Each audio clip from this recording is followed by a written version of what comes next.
Sadir Japarovning Qamchibek Tashiyevni lavozimdan olishi bu siyosiy to'g'ri qaror. Siyosiy jihatlarga mos keladi.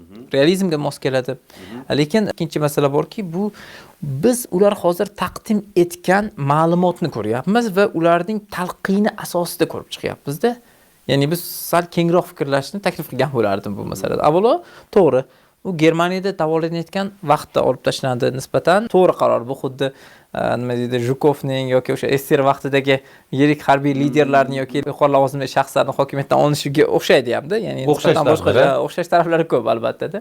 Yoki Pinochetning Chilida hokimiyatdan ketishida o'sha bir xil ssenariylarda albatta. Va o'sha lavozimi olinganini va bu kerak bo'lsa, ma'lum shu Qirg'iziston milliy manfaatlaridan kelib chiqib shu qarorga kelganini prezident Sadir Japarov bildiryapti. Bu endi siyosiy jihatdan endi nisbatan to'g'ri qaror, lekin bitta holatni unutmaslik kerakki, biz Qamchibek Tashiyevni yaxshi taniydigan ko'plab mutaxassislar, ekspertlar, jurnalistlar o'zlarining maqolalarida bildirgan fikrlarida Qamchibek Tashiyev u maqsadga intiluvchanlik, oldiga qo'ygan maqsadni oxirigacha bajarish jihatdan va siyosiy ambitsiyalar jihatdan kuchli lider deb ta'riflanadi.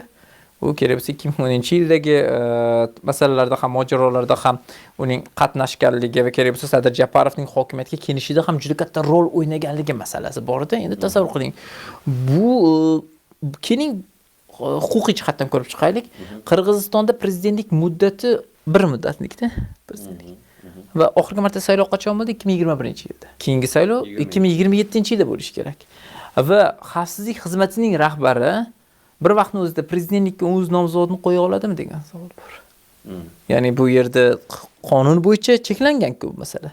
Ya'ni hozirgi ketish, ba'zi ekspertlar fikr bildiryaptiki, qirg'izistonlik ekspertlar va xalqaro ekspertlar hozirgi ketishi, ya'ni sharafli ketish bo'ldi va jamoatchilikda Qamchibek Tashiyevga bo'lgan e'tiborning keskin ortishiga sabab bo'ldi. Agar hozirgi holatda u masalan bo'lajak saylovda qatnashish g'oyasini va yangi partiya tuzish g'oyasini aytsa, uni oldiga nisbatan ko'plab odamlar kelishi mumkin. E'tibor bering, so'nggi vaqtlarda mana qidiruv saytlaridagi Qamchibek Tashiyevni qidirish bir necha baravar oshganda qayd etishyapti-da, internet providerlarda.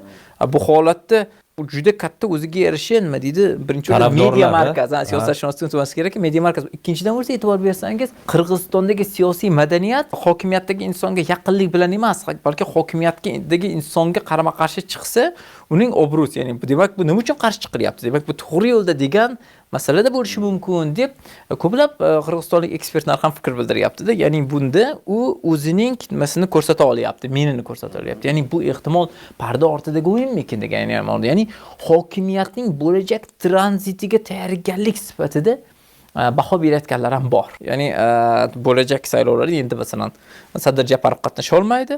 Demak bu holatda partiyani bo'lajak lideri, ya'ni ehtimol yangi partiya lideri sifatida Qamchibek Tashiyevni chiqishi masalasi. Yillar ham mos keladi. Masalan 1968-yilda tug'ilgan bo'lsa, hozircha 58 yoshda, 51 yoshdan katta, 70 yoshdan kichik insonlar prezidentlikka o'z nomzodini qo'ya oladi-da. Qirg'iziston konstitutsiyasiga ko'ra-da bu yerda.